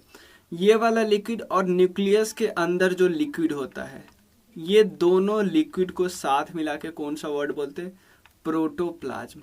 तो प्रोटोप्लाज्म जब भी बोलेंगे ना तो उसमें न्यूक्लियस के अंदर वाला जो लिक्विड पार्ट होगा वो भी आ जाएगा। क्लियर है ना, कोई दिक्कत नहीं है। अब देखिए न्यूक्लियस बाकी, ध्यान देना, ये है न्यूक्लियस, ये बाकी सेल के पार्ट से सेपरेट होता है, किससे, यहाँ पे होती है एक मेम्ब्रेन जिसको हम बोलते हैं एनवेलप, या इसको बोल सकते हैं न्यूक्लियस मेम्ब्रेन। मेम्ब्रेन एक कवर होता है, एक एनवेलप होता है। ये बाकी सेल हुआ, ध्यान देना, ये बाकी सेल हुआ, ये बाकी सेल हुआ, सेल का पार्ट, और यहाँ पे होगा, इसके अंदर न्यूक्लियस होगा, और न्यूक्लियस किस चीज से कवर होता है, एक इनवेलप से, जिसको बोलते हैं न्यूक्लियस मेम्ब्रेन। अब ऐसा नहीं है कि यहाँ से इधर कोई भी चीज ट्रांसपोर्ट नहीं हो सकता, इतना कवर है, नहीं, यहाँ पे आपको बहुत सारे पोर्स मिल जाएंगे, बहुत सारे पोर्स का मतलब छोटे छोटे छेद मिल जाएंगे, जिसके सहायता से स्मॉल मॉलिक्यूल इधर से इधर ट्रांसपोर्ट करते हैं अपने आयंस और बाकी चीजें। क्लियर, तो ये इतना क्लियर है। यहाँ पे समझिए, देखिए जैसे यहाँ देखिए बाकी सेल है, ये बीच में आपको न्यूक्लियस दिखेगा, ये मेम्ब्रेन आपको दिखेगा, ये वाला जो व्हाइट कलर का दिख रहा है ना, ये है मेम्ब्रेन, ये है न्यूक्लियस मेम्ब्रेन, बाकी न्यूक्लियस। और न्यूक्लियस के अंदर भी एक बॉडी होता है जिसको बोलते हैं न्यूक्लियोलस, ठीक है ना। ये बात आपको मैं बताता हूँ धीरे धीरे। न्यूक्लियस को सबसे पहले डिस्कवर किसने किया, रॉबर्ट ब्राउन ने, रॉबर्ट ब्राउन ने डिस्कवर किया, ये बात ध्यान रखिएगा। उसके अलावे ये सबसे इम्पॉर्टेंट पार्ट होता है, इसलिए हम बोलते हैं कि सेल का ये तो हेड क्वार्टर होता है, सेल का हेड क्वार्टर होता है। ये सारे चीज को जैसे क्या करता है, न्यूक्लियस सेल को मैसेज सेंड करता है बार बार कि भाई आप, सेल को बोलता है ग्रो हो, डिवाइड हो या डाई। सेल जो डाई होता है, सेल जो डिवाइड होता है, सेल ग्रो होता है, सब में मैसेज किसका आता है, न्यूक्लियस का। न्यूक्लियस हेड क्वार्टर है, सबसे इम्पॉर्टेंट पार्ट है। क्लियर, कोई दिक्कत नहीं। अब बोलोगे, ये बोलो क्या सारे सेल में सिर्फ एक न्यूक्लियस होता है, ये पीबीएस क्वेश्चन है। नहीं, कुछ ऐसे मेजॉरिटी केस में जितने सेल है ना उसके अंदर सिर्फ एक न्यूक्लियस होगा, एक हेड क्वार्टर होगा। लेकिन कुछ सेल ऐसे होते हैं जिसके अंदर दो न्यूक्लियस होते हैं या एक से ज्यादा होते हैं, ठीक है ना। एग्जाम्पल लेते स्केलेटन का muscle cell, skeleton muscle cell में आपको दो मिलेंगे, दो न्यूक्लियस मिलेंगे, यानी दो हेड क्वार्टर मिलेंगे, सिंपल। अब न्यूक्लियस के अंदर आपको पता है मेजॉरिटी सेल का जो मेजॉरिटी डीएनए होगा ना वो न्यूक्लियस के अंदर मिलेगा। तो बोलोगे मेजॉरिटी, इसका मतलब है डीएनए कहीं और भी थोड़ा बहुत होता है, हाँ, माइटोकॉन्ड्रिया में, कुछ माइटोकॉन्ड्रिया के पास होता है। माइटोकॉन्ड्रिया को हम क्या बोलते हैं, powerhouse of the cell बोलते हैं, powerhouse of the cell. ये प्रीवियस ईयर क्वेश्चन है, ठीक है ना। डीएनए का, कुछ डीएनए, मेजॉरिटी डीएनए कहाँ पे होती है, न्यूक्लियस पे, लेकिन कुछ डीएनए माइटोकॉन्ड्रिया पे होती है। ये दोनों प्रीवियस ईयर क्वेश्चन है, क्लियर। देखो न्यूक्लियस के अंदर एक चीज आपको दिखेगा, न्यूक्लियोलस। न्यूक्लियोलस ये क्या होता है, पहले इसके बारे में डिस्कस कर लेते हैं। न्यूक्लियोलस में दो चीज होता है, इसमें होता है आरएनए और राइबोसोम्स, ठीक है। राइबोसोम और आरएनए। इवन आपको कहीं कहीं पे लिखा हुआ कि ये जो आरएनए और प्रोटीन का सिंथेसिस करता है, ये भी सही बात लिखा है, ठीक है ना। क्योंकि राइबोसोम में एक्चुअली होता क्या है, राइबोसोम में होता है आरएनए और प्रोटीन, तो इसीलिए हम इनडायरेक्टली बोल सकते हैं न्यूक्लियोलस में क्या होता है, आरएनए और प्रोटीन को सिंथेसिस करता है। सिंपल लिखा है, the nucleolus participate in synthesis of RNA and ribosome. Clear, कोई दिक्कत नहीं है यहाँ पे। अब कुछ चीजें और यहीं पे आपको बताता हूँ। यहाँ पे ध्यान रखना, ये पिक्चर हमें साफ सभी अच्छा पिक्चर है। यहाँ पे एक वर्ड आपको दिख रहा है न्यूक्लियोप्लाज्म, न्यूक्लियोप्लाज्म, और एक वर्ड दिख रहा है क्रोमैटिन। राइबोसोम हम पहले से डिस्कस कर चुके हैं, न्यूक्लियर इन्वेलप हम पहले से डिस्कस कर, इसी को हम न्यूक्लियस मेम्ब्रेन डिस्कस करते हैं। एंडोप्लाज्मिक रेटिकुलम हम पहले से डिस्कस कर चुके हैं। न्यूक्लियलस हमने डिस्कस कर लिया। न्यूक्लियर पोर भी हमें पता है, यहाँ से अंदर बाहर जाती है। तो यानी हमें ये दोनों वर्ड समझने हैं अभी, ठीक है ना, क्योंकि बाकी वर्ड में कोई दिक्कत नहीं है ना। चलिए एक अलग कलर का पेन ले लेते हैं ताकि आपको अच्छे से क्लियर करवा पाऊँ। देखो जो न्यूक्लियस होते हैं ना, उसके पास अपना न्यूक्लियर मेम्ब्रेन होते हैं, यानी न्यूक्लियर इन्वेलप टाइप का होता है, और इसके अंदर कुछ डेंस प्रकार का एनिमल, कुछ हाई डेंसिटी वाला लिक्विड फील्ड होता है। इसको हम क्या बोलते हैं, न्यूक्लियोप्लाज्म। ये हाई डेंसिटी होता है, इसमें कुछ डेंसिटी होती है बाकी चीजों से। तो न्यूक्लियोप्लाज्म में क्या क्या कंटेंट होता है, इसमें कंटेंट होता है न्यूक्लिक एसिड। न्यूक्लिक एसिड का मतलब है इसमें प्रेजेंट होता है डीएनए और आरएनए। यहाँ पे बीच में आपको थ्रेड लाइक स्ट्रक्चर दिखेगा, थ्रेड लाइक स्ट्रक्चर दिखता है जिसको क्रोमैटिन बोलते हैं। न्यूक्लियोप्लाज्म में पता है ना, न्यूक्लिक एसिड प्रेजेंट होता है, यानी डीएनए और आरएनए प्रेजेंट होता है। क्रोमैटिन स्ट्रक्चर की बात करते हैं, इसको क्रोमैटिन फाइबर्स भी बोलते हैं, क्रोमैटिन फाइबर्स, ठीक है। सेल डिवीजन के समय ये थोड़ा सा थिक हो जाता है, थिक, और रिबन लाइक स्ट्रक्चर हो जाता है, रिबन की तरह थोड़ा लंबा लंबा स्ट्रक्चर हो जाता है। और इस फाइबर को, ये फाइबर को हम फिर क्या बोलते हैं, क्रोमोसोम। क्रोमोसोम्स आपको पता है मदद करता है, हर स्पेसीज में अलग अलग क्रोमोसोम होता है, ठीक है। क्रोमोसोम के बारे में हम आगे डिस्कस करेंगे बाकी चीज, ठीक है। चलिए उसके अलावा इसका इतना क्लियर है ना। और हर न्यूक्लियस में एटलीस्ट एक तो न्यूक्लियोलस होता ही होता है, याद रखिएगा।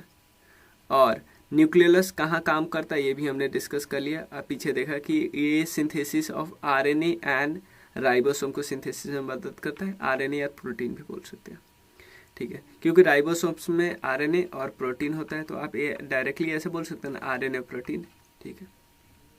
चलिए फंक्शन क्या है, फंक्शन क्या है न्यूक्लियस का। जो न्यूक्लियस और कुछ करता है, जैसे यहाँ पे लिखा हुआ है कि न्यूक्लियोसाइटोप्लाज्मिक, मतलब सिंपल है, जो सेल से रिलेटेड कोई भी इंटरेक्शन होता है उसको कंट्रोल करता है, समझो हेड क्वार्टर है ये। न्यूक्लियस के अंदर जो डीएनए प्रेजेंट होता है, डीएनए यानी न्यूक्लियोप्लाज्म में जो डीएनए प्रेजेंट होता है, वो क्या काम मदद करता है, वो मदद करता है हेरिडेटरी कैरेक्टर से रिलेटेड है, ठीक है ना। और आरएनए रिलेटेड है किससे, प्रोटीन सिंथेसिस से, और ये होता कहाँ पे, न्यूक्लियस में है, समझ गए। चलिए कुछ और फैक्ट यहाँ पे मैं बताता हूँ, यहाँ पे मैंने लिखा है, ये तो हमने बता दिया। क्रोमैटिन ये थ्रेड लाइक स्ट्रक्चर होता है, क्रोमैटिन। अब एक चीज और, क्रोमैटिन फाइबर के बाद में तो हमने देखा था क्रोमोसोम्स बनता है, लेकिन क्रोमैटिक किस चीज से बना होता है, क्रोमैटिन डीएनए से बना होता है और हिस्टोन प्रोटीन से होना। प्लीज प्रीवियस ईयर क्वेश्चन है। क्रोमैटिन फाइबर के बारे में तो हमने सीधा सोचा कि फाइबर है, सेल डिवीजन के समय थिक होता है और पीसेस में कन्वर्ट होके क्रोमोसोम बना लेता है। हेरिडेटरी कैरेक्टर ये इससे क्या चला जाता है, ऑफस्प्रिंग में, ठीक है ना। कंट्रोल रूम है और कुछ डीएनए माइटोकॉन्ड्रिया और क्लोरोप्लास्ट में भी होता है। क्रोमो और ल्यूको में नहीं होता है, क्लोरोप्लास्ट में होता है। सिंपल। लेकिन ये प्लीज ये प्रीवियस ईयर क्वेश्चन है कि क्रोमेटिन किस चीज से बना होता है, डीएनए से, और हिस्टोन प्रोटीन से बना होता है। क्लियर। चलिए, ये पार्ट बस एक डिफरेंस मैंने रख दिया है, ये आप इसको स्क्रीनशॉट ले लें क्योंकि ये सारा चीज हम लोग बता चुके हैं। ठीक है, तो ये स्क्रीनशॉट ले लेना बस।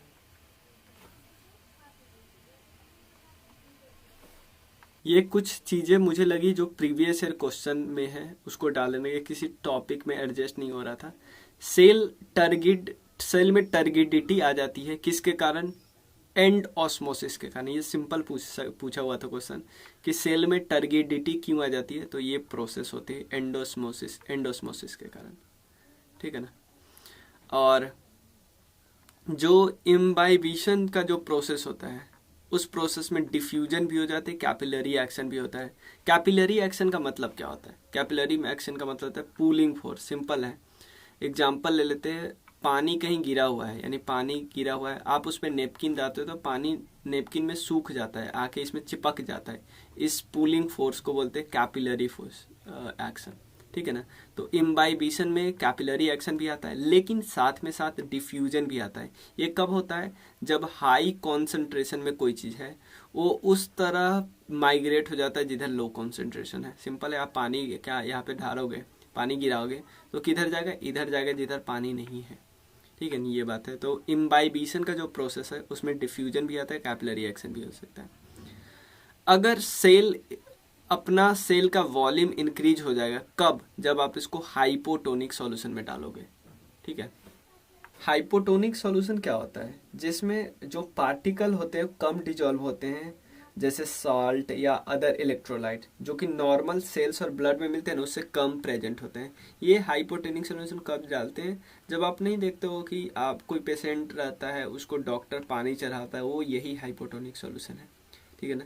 तो अगर ऐसे सॉल्यूशन में सेल्स को डालोगे तो उसका वॉल्यूम इंक्रीज हो जाता है।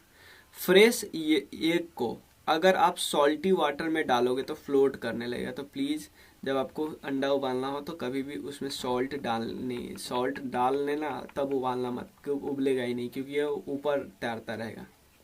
ठीक है ना। तो ये कुछ फैक्ट्स थे। ये आप एग्जांपल देखिए, टर्गिड सेल क्या होता है। टर्गिड सेल, ये देखो, ये हम थोड़ा सा फैल जाए, समझो ये बन गया अंगूर और ये बन गया किशमिश। अंगूर कब बना, जब एंडोस्मोसिस से इसमें अंदर वाटर गया, इसमें से वाटर निकल गया, तो ये क्या बोलेगा, फ्लैसिड सेल। तो ये सब वर्ड भी समझ गया। Endosmosis, exosmosis. इनफ्लो अगर वाटर का होता है तो उसको होता है एंडोस्मोसिस, आउटफ्लो होता है तो एक्जोस्मोसिस बोलते हैं। एक्जोस्मोसिस से क्या हो जाता है, फ्लैसिड सेल। एंडोस्मोसिस से क्या होता है, टारगेट सेल। ठीक है, ये तो मैं आपको बता ही दिया। अब नेक्स्ट हम डिस्कस करते हैं क्रोमोसोम्स। अब थोड़ा सा यहाँ पे समझते हैं, जब हम सेल की स्टडी कर रहे थे उसमें हम घुस गए न्यूक्लियस में। न्यूक्लियस की जब स्टडी कर रहे थे तो हम घुस गए क्रोमोजोम में। क्रोमोजोम का एक पार्ट अगर आप काट लोगे ना, कोई एक पार्ट, तो आ जाएगा डीएनए। डीएनए के भी अंदर हम डिस्कस करेंगे। तो अगर एक क्रोमोजोम की बात करें तो उसमें सबसे पहले दो आइडेंटिकल क्रोमैटिड्स होते हैं, दो आइडेंटिकल क्रोमैटिड्स होते हैं। ठीक है। एक इसमें थोड़ा सा शॉर्ट आर्म होता है, छोटा वाला होता है जिसको पी आर्म बोलते हैं, जो बड़ा वाला आर्म होता है उसको क्यू आर्म बोलते हैं। और ये आर्म और इस आर्म में जिस पॉइंट पे ज्वाइन करता है उसको हम बोलते हैं सेंट्रोमीर। ठीक है ना, सेंट्रोमीर, इसको बोलते हैं कॉन्ट्रैक्टेड पॉइंट ऑफ क्रोमोजोम। ठीक है ना, जहां पे दोनों जुड़ता है। ठीक है। और उसका डीएनए मॉलिक्यूल्स को बोलते हैं long string like DNA molecule formed compact structure by the protein call histone protein बोलते हैं। इतना क्लियर है ना कि दो आइडेंटिकल क्रोमैटिड्स होते हैं। एक चीज और समझ लो, आपसे एक बार क्वेश्चन पूछा था कि क्रोमैटिड्स क्या होते हैं, इसको हम क्या बोलते हैं, तो एक ऑप्शन था, इसको बोलते हैं daughter chromosome. Daughter chromosome, daughter chromosome यानी, या इसको हाफ क्रोमोजोम भी बोल लेते हैं, हाफ क्रोमोजोम। दो आइडेंटिकल क्रोमैटिड्स है ना, इसलिए इसको डॉटर क्रोमोजोम और हाफ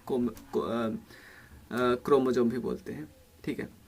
और ये दोनों क्रोमेटिड्स है ना, ये कहाँ पे कनेक्टेड होते हैं? सेंट्रोमर पे, सेंट्रोमर पे होते हैं। इसको इसको क्या बोलते हैं? इसको एक और नाम बोलते हैं प्राइमरी कॉन्ट्रैक्शन, प्राइमरी कॉन्ट्रैक्शन भी बोलते हैं।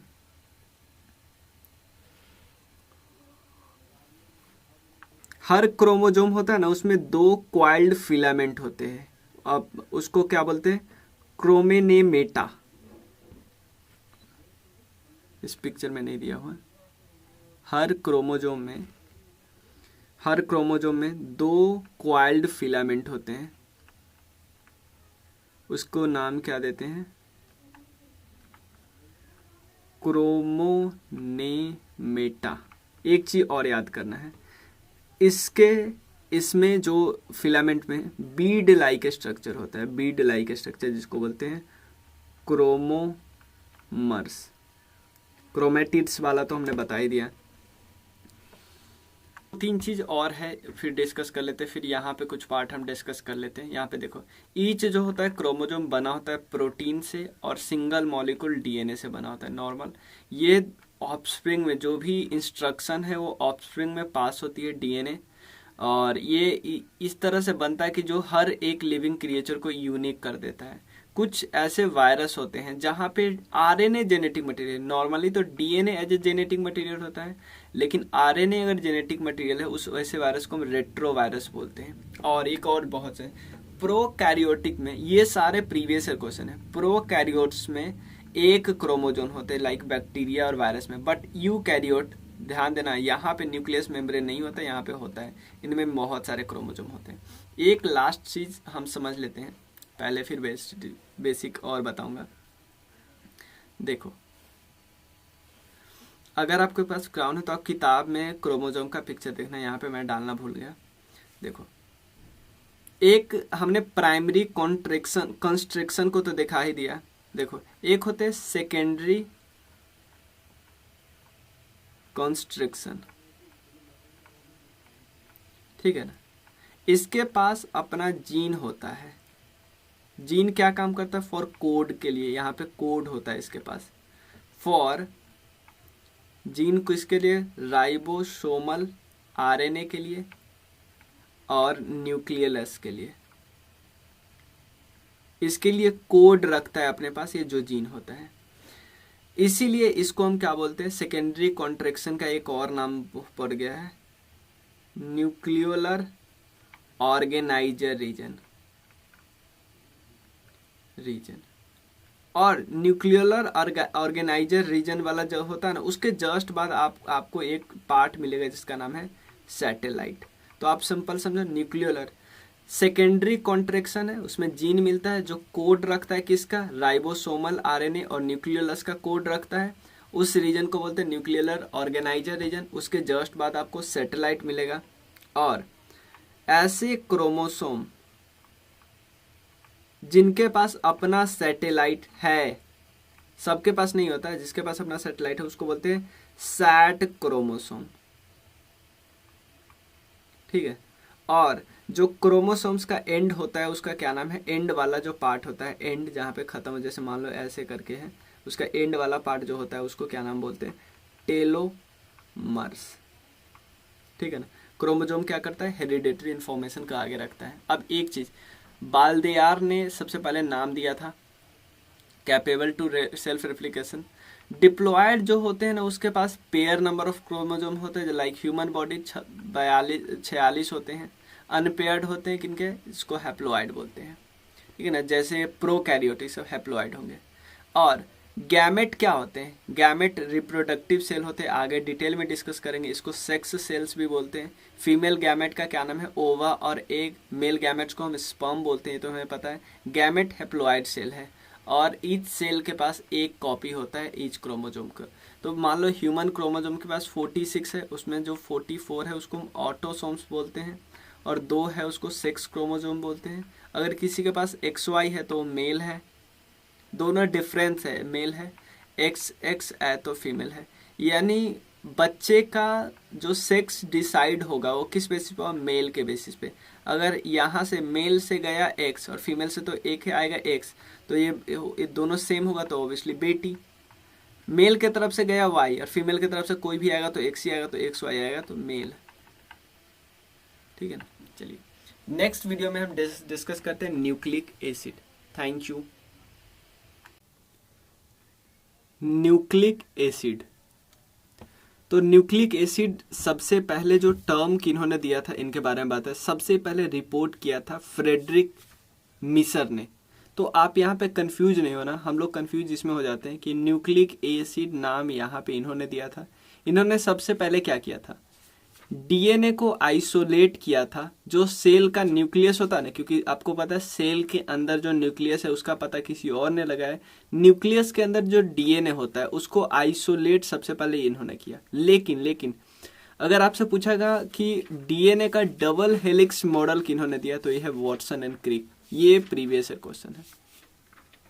और जब क्वेश्चन पूछता है ना तो लोग दोनों में से कोई भी आंसर लगा देते, तो ये गलत हो जाता है क्योंकि लोग एकदम क्लियर नहीं होता है। सिंपल समझो, इन्होंने बस क्या किया, डीएनए को अलग किया किससे? न्यूक्लियस से, और बताया लोगों को। लेकिन जो ये मॉडल है डबल हेलिक्स मॉडल वाला है, ये model Watson and Crick. Simple double आएगा तो दो बंदे का नाम आएगा, तो ऐसे याद करना। ठीक है। अब यहाँ पे आपसे पूछा जा सकता है जो न्यूक्लिक एसिड है क्या? ये एक्चुअली पॉलीमर है। पॉलीमर, तो इसका पॉलीमर होता है, इसका मतलब कुछ ना कुछ मोनोमर होता है, यानी कुछ मोनोमर छोटा छोटा चीज है और उसको एक चैन में बांधने का काम करता है। चैन में बांधोगे उसका पूरा नाम पड़ेगा न्यूक्लिक एसिड। तो न्यूक्लिक एसिड एक पॉलीमर है, क्लियर। उसका मोनोमर क्या है? मोनोमर का नाम है न्यूक्लियोटाइड। न्यूक्लियोटाइड। अब यहाँ पे लोग यहाँ पे भी कंफ्यूज हो जाते हैं। लोग टाइड और साइड में कंफ्यूज हो जाते हैं। न्यूक्लियोटाइड और न्यूक्लियोसाइड दो अलग अलग चीज है। मैं ऐसे याद करता हूँ, जैसे टाइड में तीन चीज आपको मिलेगा, नाइट्रोजिनस बेस, सुगर और फॉस्फोटिक ग्रुप। तो टाइड ऐसे करते हो ना, टी 1 2 3, और साइड में बात करते हैं ना साइड बाई साइड, तो दो आते हैं, 1 और 2। तो जब भी साइड हो बात करें तो उसमें दो चीज, टाइड बात करें तो तीन चीज। ये भी कंफ्यूज होने वाला चीज है, इसलिए मैंने आपको याद भी करवा दिया। ठीक है। तो nucleic acid are polynucleotides. Simple है। न्यूक्लिक एसिड किसका पॉलीमर है? किसका पॉलीमर है? न्यूक्लियोटाइड का। ठीक है। इसका मतलब बहुत सारे छोटे छोटे न्यूक्लियोटाइड मिलके एक बिल्डिंग ब्लॉक, एक चैन बनाएगा, जिसको हम बोलेंगे न्यूक्लिक एसिड। तो न्यूक्लियोटाइड में एक्चुअली होता क्या है? क्योंकि आपने तो ये बता दिया कि न्यूक्लिक एसिड में बहुत सारे न्यूक्लियोटाइड है, टाइड। ठीक है ना। अब क्वेश्चन होता है न्यूक्लियोटाइड में क्या होता है? न्यूक्लियोटाइड में तीन चीज होता है, नाइट्रोजन बेस, उसका डी ऑक्सी राइबोज सुगर, उसके बाद फॉस्फेट ग्रुप। लेकिन यहाँ पे मैं यहीं पे आपको क्लियर करवा देता हूँ। यहाँ पे देखो, जब भी बात करते हैं साइड का मतलब है दो चीज, एक और एक दो। इसमें दोनों कौन कौन है? सुगर और नाइट्रोजिनस बेस। ठीक है ना, दो है, सुगर और नाइट्रोजिनस बेस। लेकिन अब न्यूक्लियोटाइड यानी तीन, 1 2 3, तीसरा चीज कौन आ गया? सुगर और नाइट्रोजन तो है ही, फॉस्फोरस बाद में आ गया। फॉस्फोरस थोड़ा सा लेट है, फॉस्फोरस। सिंपल समझे, फॉस्फेट ग्रुप। तो सिंपल समझो ना, ये वाला प्लीज याद रखना, क्योंकि ये क्वेश्चन प्रीवियस क्वेश्चन यहीं पे आपको फंसा लेंगे कि न्यूक्लियोसाइड कंटेंट्स, न्यूक्लियोटाइड कंटेंट्स, तो आप यहीं पे कंफ्यूज हो सकते हो। ठीक है, इतना क्लियर है। एक चीज और बताता हूं, न्यूक्लिक एसिड दो टाइप के होते हैं। न्यूक्लिक एसिड दो टाइप के होते हैं, एक जिसमें डीएनए हो, D oxy ribose nucleic acid, और एक होता है RNA, ribo nucleic acid. D इसमें एक ऐड हो गया है, सिर्फ डी ऑक्सी ऐड हो गया है, बाकी सेम है। D oxy ribo nucleic acid, ribo nucleic acid. काफी बार इसी में लोग कंफ्यूज, फुल फॉर्म ही पूछ देता है, या डी ऑक्सी याद नहीं रह सकता, डी ऑक्सी राइबो फिर न्यूक्लिक एसिड, न्यूक्लिक एसिड री राइबो न्यूक्लिक एसिड। राइबो यहाँ पे ऐड करना है और यहाँ पे डी ऑक्सी राइबो, तो डी ऑक्सी यहाँ पे एक्स्ट्रा है। इतना क्लियर है ना, इतना क्लियर है, हम आगे आपको बताते हैं। इतना क्लियर है, चलिए अब देखो न्यूक्लियोटाइड में 3 चीज हो गया। कौन कौन हमने अभी देखा न्यूक्लियोटाइड में कौन कौन है? एक है शुगर, ठीक है, उसके अलावा फॉस्फेट, एक है नाइट्रोजिनस बेस, ठीक, नाइट्रोजनस बेस। अब देखो शुगर में 2 टाइप के शुगर होते हैं, एक होते हैं डीऑक्सीराइबोज, डीऑक्सीराइबोज, और एक होता है ऑक्सीराइबोज, सिंपल राइबोज। डीऑक्सीराइबोज और एक होता है राइबोज, 2 टाइप के शुगर है। फॉस्फेट को आप कुछ छेड़छाड़ मत करो। अब नाइट्रोजिनस बेस में क्या होता है, ये 2 पार्ट में टूट जाता है। एक को हम बोलते हैं प्यूरीन और एक को हम बोलते हैं पायरीमिडीन, पायरीमिडीन, प्यूरीन और पायरीमिडीन। प्यूरीन को और हम तोड़ते हैं 2 पार्ट में, एक को बोलते हैं एडिनिन। प्यूरीन में 2 चीज है, याद यहाँ पे कर लीजिए, मैं आपको दूसरे कलर से लिखता हूँ। प्यूरीन में 2 चीज है, एक का नाम है एडिनिन, दूसरा गुआनिन, AG। एक ये वाला एडिनिन और एक गुआनिन, ये दोनों किसका पार्ट है? A और G किसका पार्ट है? प्यूरीन का। और पिरीमिडीन में 3 चीज होता है, पायरीमिडीन में 3 चीज होता है। कौन कौन होता है? एक होता है साइटोसिन, एक होता है साइटोसिन, एक होता है थाइमीन और एक होता है यूरेसिल, ठीक है ना। साइटोसिन, साइटोसिन और उसके बाद होता है थाइमीन और एक होता है यूरेसिल। 3 चीज हुआ, मतलब प्यूरीन में 2 चीज, पायरीमिडीन में 3 चीज, कोई दिक्कत नहीं है। अब यहाँ पे सबसे इंपॉर्टेंट चीज होता है, इवन ये क्वेश्चन जो मैं बता रहा हूँ वो इवन बहुत सारे जो मेडिकल एग्जाम पूछे जाते हैं उसमें भी पूछे गए हैं, ठीक है ना। ये सिंपल पूछ देता है कि जो एडिनिन है, एडिनिन वो किसके साथ पेयर बनाता है? जो एडिनिन जो प्यूरीन का पार्ट है, ये भी क्वेश्चन पूछा है। प्यूरीन में दोनों कौन कौन होता है? एडिनिन और गुआनिन, AG याद कर लिए और इसके साथ याद करिए CTU, ठीक है। तो प्यूरीन में 2 जो होता है एडिनिन, तो एडिनिन किसके साथ बॉन्ड बनाता है? एडिनिन बॉन्ड बनाता है थाइमीन के साथ, AT याद कर लिए, AT, थियामिन के। अब यहाँ पे एक और क्वेश्चन पूछता है, एडिनिन जब थियामिन के साथ बॉन्ड बनाता है तो कैसे बॉन्ड बनाता है? डबल बॉन्ड बनाता है, मतलब 2 हाइड्रोजन बॉन्ड बनाता है, 2 हाइड्रोजन बॉन्ड, डबल बॉन्ड नहीं, 2 हाइड्रोजन बॉन्ड।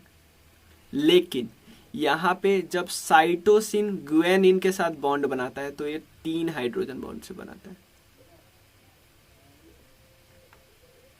ठीक है ना। यानी एडिनिन, तो एडिनिन किसके साथ? थियामिन के साथ, और साइटोसिन किसके साथ? गुआनिन के साथ। कोई दिक्कत नहीं।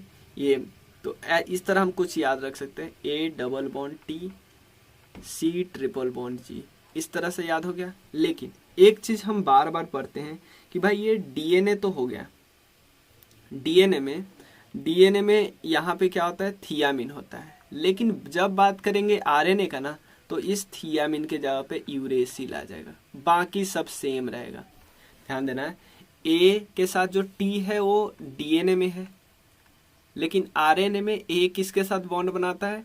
यूरेसिल के साथ बॉन्ड बनाता है, यूरेसिल के साथ, ठीक है। यूरेसिल कहाँ से? यहाँ से है। तो इतना क्लियर है ना। A U के साथ हो जाता है, कब? जब RNA की बात आ जाती है तो, ठीक है। इतना क्लियर है ना। चलिए इस पेज में कोई भी दिक्कत हो तो प्लीज आप थोड़ा सा रिवाइज, मतलब वो कर लेना, पीछे करके सुन लेना, ठीक है। ये शुगर फॉस्फेट, ये बैकबोन होता है ये वाला, ये बात थोड़ा सा ध्यान रखें। हाइड्रोजन बॉन्ड यहाँ पे हमने देख ही लिया है, AT के साथ होता है, ठीक है ना, AT के साथ होता है, CG के साथ होता है, ठीक है। चलिए कुछ और फैक्ट मैं आपको बताता हूँ, कुछ और फैक्ट डिस्कस कर लेते हैं। DNA का जो नेचर होता है ना वो हाइड्रोफिलिक होता है। हाइड्रोफिलिक का मतलब वाटर से प्यार, कुछ भी जल्दी से वाटर को अपने अंदर एब्जॉर्ब कर लेना। ये क्यों होता है? क्वेश्चन ये आया था, ये प्रीवियस ईयर क्वेश्चन है। ऐसा क्यों आया था?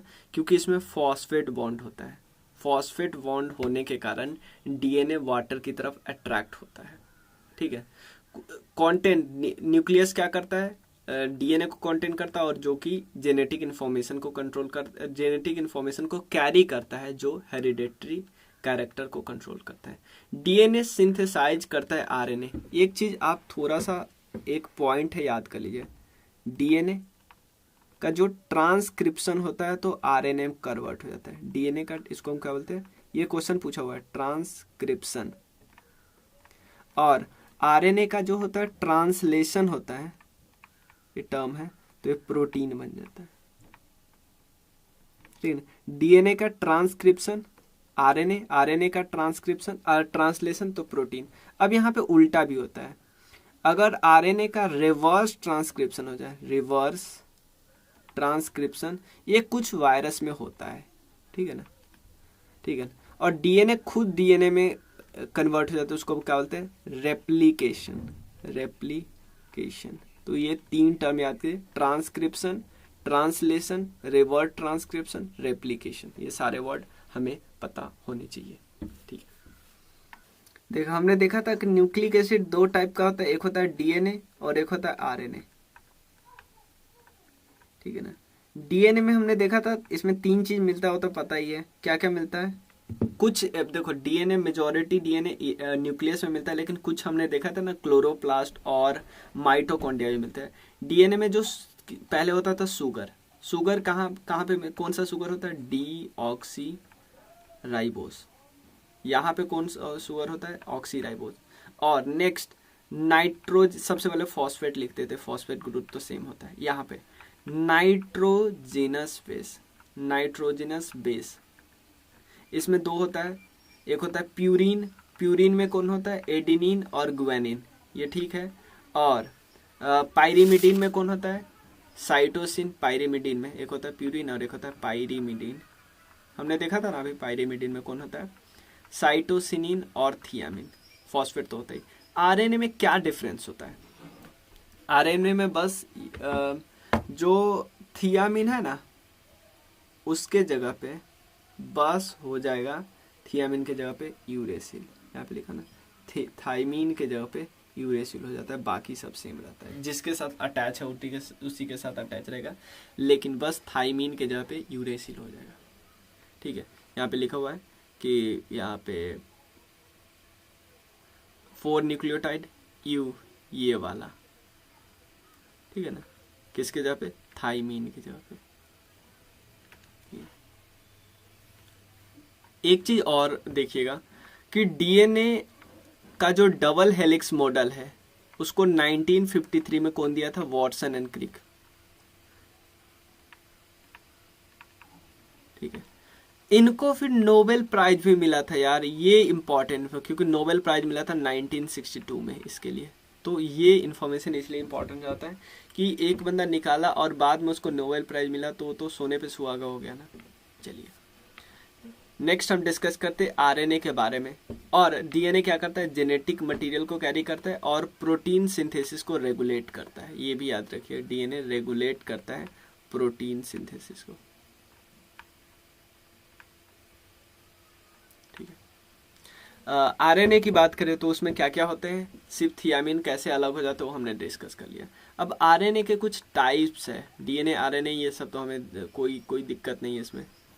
यहाँ पे DNA mainly found in nucleus, but RNA मिलता है न्यूक्लियस में, इवन साइटोप्लाज्म में। बहुत अच्छा इन्फॉर्मेशन है ये, ठीक है ना। साइटोप्लाज्म का सेल के लिक्विड जो आरएनए के जो टाइप्स है, कौन कौन टाइप है, एक मैसेंजर आरएनए है, राइबोसोमल आरएनए है और ट्रांसफर आरएनए। कौन कौन है, राइबोसोमल, मैसेंजर और ट्रांसफर आरएनए। ठीक है, तो सबसे पहले हम डिस्कस करते हैं मैसेंजर आरएनए। ठीक है ना, मैसेंजर आरएनए को कौन प्रोड्यूस करता है, डीएनए थ्रू ट्रांसक्रिप्शन। ये प्रोटीन सिंथेसिस में मदद करता है इन साइटोप्लाज्म। ये चीज मैं आपको बताया था ना, यहाँ पे डीएनए से फिर ट्रांसक्रिप्शन, ये बना आरएनए, फिर प्रोटीन, यहाँ पे ट्रांसलेशन, यहाँ पे अब समझ में आया। देखो सबसे पहले हम डिस्कस करते हैं मैसेंजर आरएनए के बारे में। इसको प्रोड्यूस करता है कौन? डीएनए। और ये मदद कहाँ पे करता है? प्रोटीन को सिंथेसिस में मदद करता है। देखो, it brings the message from DNA found in nucleus to cytoplasm in coded form. Simple है, जो डीएनए का मैसेज होता है ना, डीएनए का मैसेज होता है, और डीएनए मेजोरिटी कहाँ पे मिलती है? न्यूक्लियस में मिलती है। थोड़ा बहुत मिलता है माइटोकॉन्ड्रिया में, उसको छोड़ो। डीएनए न्यूक्लियस से डीएनए का जो मैसेज होता है ना, उसको साइटोप्लाज्म के पास पहुंचाता है, लेकिन एक कोडेड फॉर्म में। इनक्रिप्शन हम लोग सुना है ना, कि दूसरा कोई पढ़ ना सके, ठीक है, इसीलिए इसको बोलते हैं मैसेंजर आरएनए, ठीक है ना। यानी इसको प्रोड्यूस कौन करता है? डीएनए। और कैसे प्रोड्यूस करता है? Through transcription. और इसको साइटोप्लाज्म के पास इसलिए भेजता है ताकि ये प्रोटीन का सिंथेसिस करवाने में हेल्प करवा सके, ठीक है। राइबोसोमल आरएनए, ये आपको कहाँ पे मिलता है? राइबोसोम में मिलता है, नॉर्मल बात है। ये भी कहाँ पे मदद करता है? प्रोटीन सिंथेसिस में, ठीक है। और राइबोसोमल आरएनए कहाँ से प्रोड्यूस होता है? ये प्रोड्यूस होता है, ये तो न्यूक्लियस है, ये न्यूक्लियलस से। न्यूक्लियस के अंदर हमने आपको बताया था ना, एक न्यूक्लियलस होता है, किसी में एक से ज्यादा होता है, ठीक है। थर्ड है ट्रांसफर आरएनए। ये act as a amino acid carrier during protein synthesis, मतलब एमिनो एसिड का कैरियर का काम करता है और ट्रांसफर टू द राइबोसोम्स के पास ट्रांसफर करता है। क्यों? क्योंकि राइबोसोम मदद करता है किसमें? प्रोटीन सिंथेसिस में। सबका काम यही है प्रोटीन सिंथेसिस में, बस थोड़ा अलग। राइबोसोम में मिलता है, और ये निकलता कहाँ से? न्यूक्लियस से मिलता है। सेम इसी तरह यहाँ से न्यूक्लियस से डीएनए का जो मैसेज है वो न्यूक्लियस से साइटोप्लाज्म के पास पहुंचाया। क्यों पहुंचाया? क्योंकि प्रोटीन सिंथेसिस करना था। सिंपल, ये भी वही करता है, एमिनो एसिड का कैरियर की तरह काम करता है और इसको राइबोसोम्स तक पहुंचाता है। क्यों? क्योंकि प्रोटीन का सिंथेसिस करना है, ठीक है। और ये वाला चीज तो हमने डिस्कस कर ही लिया था, ठीक है।